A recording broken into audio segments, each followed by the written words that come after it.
Succes. We beginnen met het favoriete spul van Geert Arend Roda, Pro Evolution Soccer. En Geert Arend begint goed. Buitenspel. Maar ook Kevin krijgt een kans. Doe je piatje. En dan neemt Kevin brutaal de leiding op het favoriete spul dus van Roda. Diaz stiert voor bij het skoft. Instelling wie het doet is. Nou, hoop je dat de instelling de tweede helft beter is, Geert Arend? Het liep er al op. Ja! God!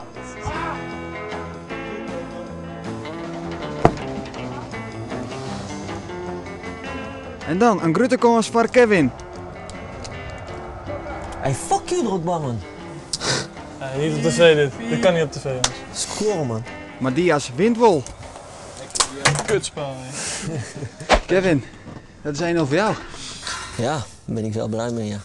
Was onverdiend, maar we zullen nu zien hoe het gaat met FIFA. Want FIFA is het favoriete spel van Kevin. Maar Geert Arend krijgt de eerste kans. En dan maakt Diaz 1-0. Nou, jongen! Drama, zeg.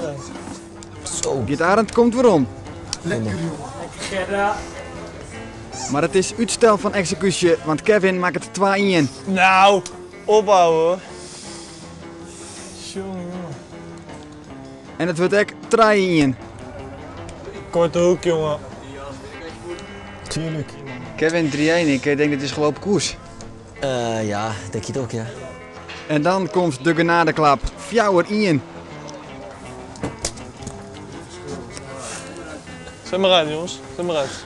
Stop ermee. Oh ja, is ook zo. Gefeliciteerd. Nee, Tweede potje terecht. Geert Arend, het weer net voorbij, hè? Ja, 3 doelpuntenverschil is gebeurd.